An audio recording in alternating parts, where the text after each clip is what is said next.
here is some video of the incident, the attempt on Donald Trump's life at a rally in Butler, Pennsylvania yesterday, just over 24 hours ago, as we stream this. This is a pretty thorough video, which seems to capture just about every detail of this moment. Well, want to really see something that said, take a look at what happened.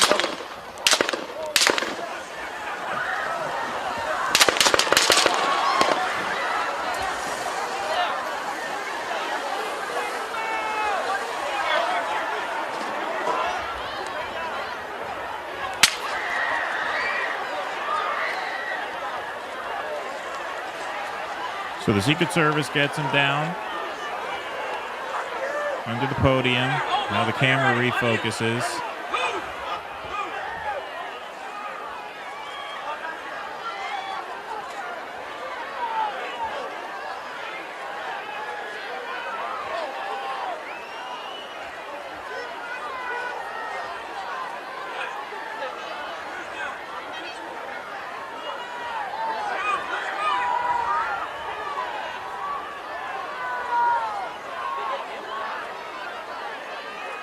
Before he gets up, I just want to stop and comment on the discipline of that crowd not to stampede out of there in panic. They got down. They did what they were supposed to do. They stayed still. Tragically, a man was killed by one of those shots. 50 years old, a firefighter protecting his family. Just a horrible, horrible tragedy. So there is one dead plus the shooter himself here in this. And then there were other injuries. As of now, it seems as though all those other injured will be okay. That is what seems like now. Obviously, we cannot confirm that. This is about 24 hours old. But the fact that they're not stampeding out of there was good, because that would have caused at least several dozen injuries, if not deaths. If not deaths. Yes.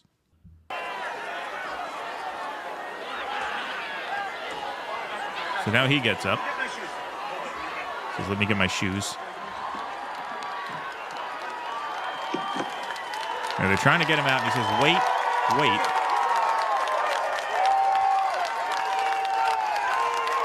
Fight.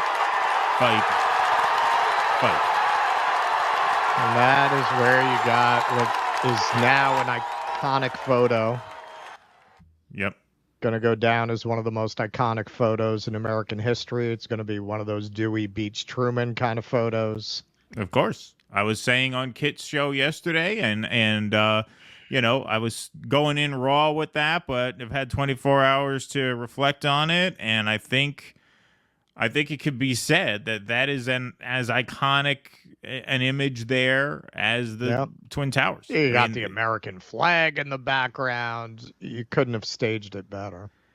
And there you really see, whether you like Donald Trump, you don't like him, what instincts to say, wait, to know he's going to get a moment that is just unparalleled politically from this. He didn't want to get off that stage until he showed he was all right, pumped his fist, fight. Yeah. We'll see this one more time. So he says, wait. And then fight.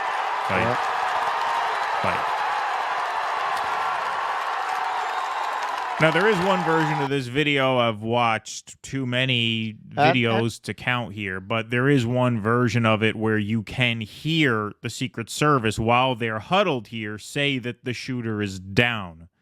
And so that perhaps instilled some confidence in Trump to take that brief moment to salute the crowd. However, you don't know how many shooters there are in a situation like this. You don't know. You don't know that you are safe until you are in that car and out of there. So he did get word that the shooter was down. That's the shooter they knew of at the time.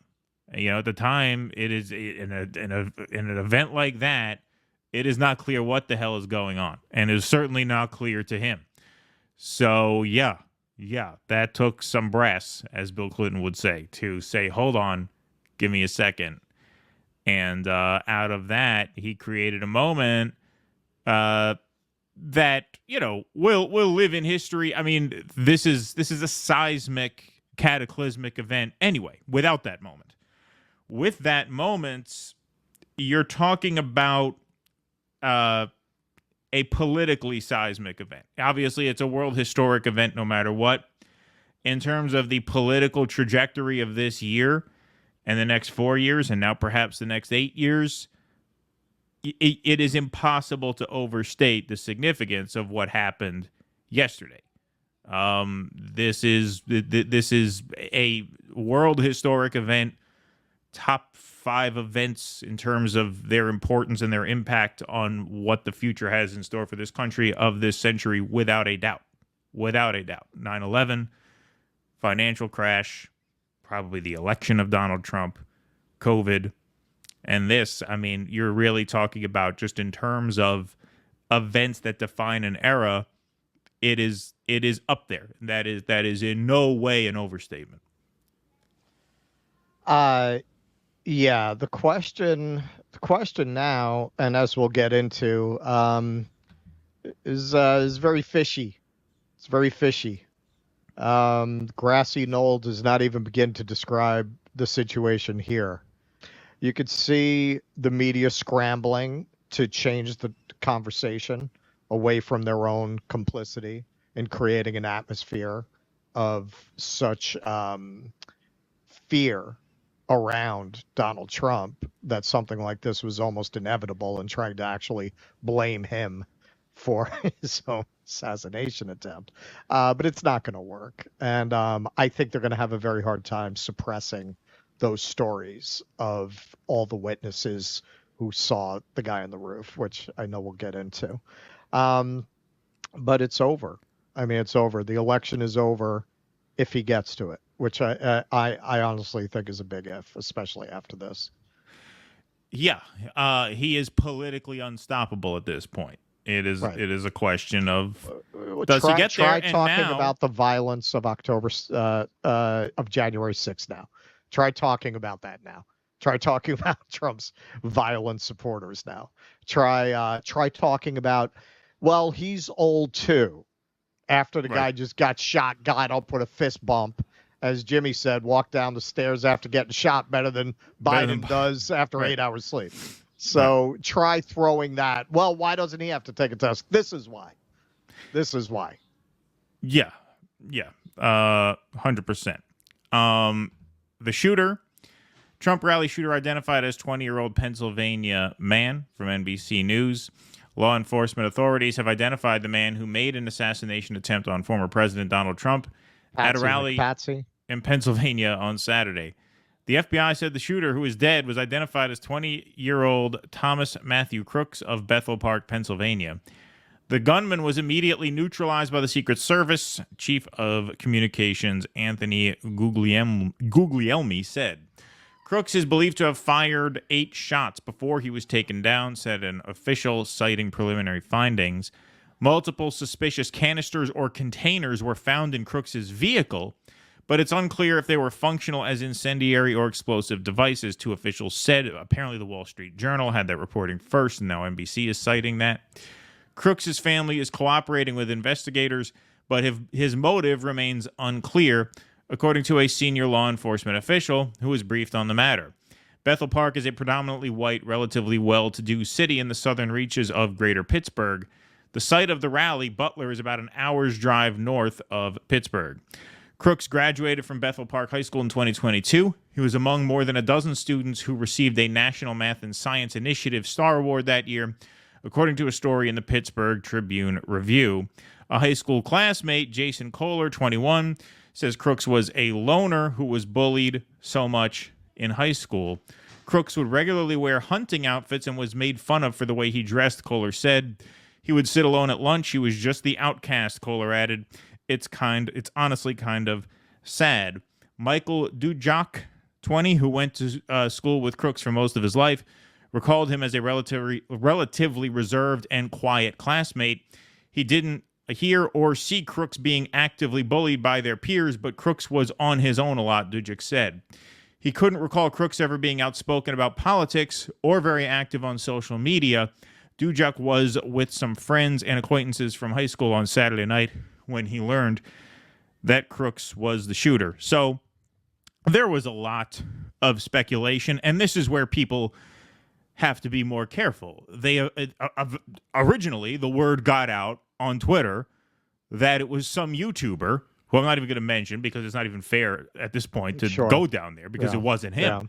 And you had word that it was an Antifa member, and, you know, that ended up being untrue. And this is one of those situations where the incentives of social media really do get in the way of letting the facts come out, because there's the temptation to be first and to be explosive and to come up with a very black and white narrative surrounding this event. In terms of this shooter and his biography and his motive, it's unclear. He's a registered Republican. What does that even mean if you're 18? He was a donor to a progressive PAC, I believe, through Act Blue, but it was a $15 donation, so it's not like he's a player of any kind. There's no clear story there. The story is, as the story is often around these things, troubled people doing things that troubled people can unfortunately do. Now the question is, how did this happen? How did he get up there? Why did multiple people at the rally seem to spot him before anyone did anything? And by anyone, we're of course talking about the Secret Service itself.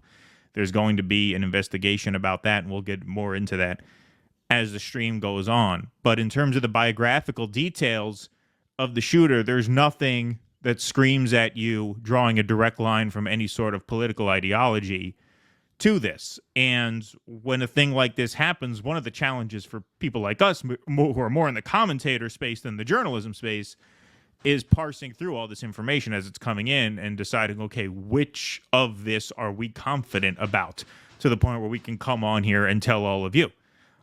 Because as things unfold in the moment, they unfold slowly in terms of actual information coming out, but in terms of people having something to say or a theory that they think would be fun to spread around, that tends to happen pretty quickly. And so it's important to really kind of be disciplined as this information comes out. And that's part of the reason why we didn't go on last night. And even when I went on with Kit last night, we were very, very careful as to what to report. We were just kind of given our first reactions, just emotionally processing this, because this is a cataclysmic event and a very tragic event if you actually believe in civil society. Forget about whether you're a patriotic American. I'm not a patriotic American. I make no bones about that.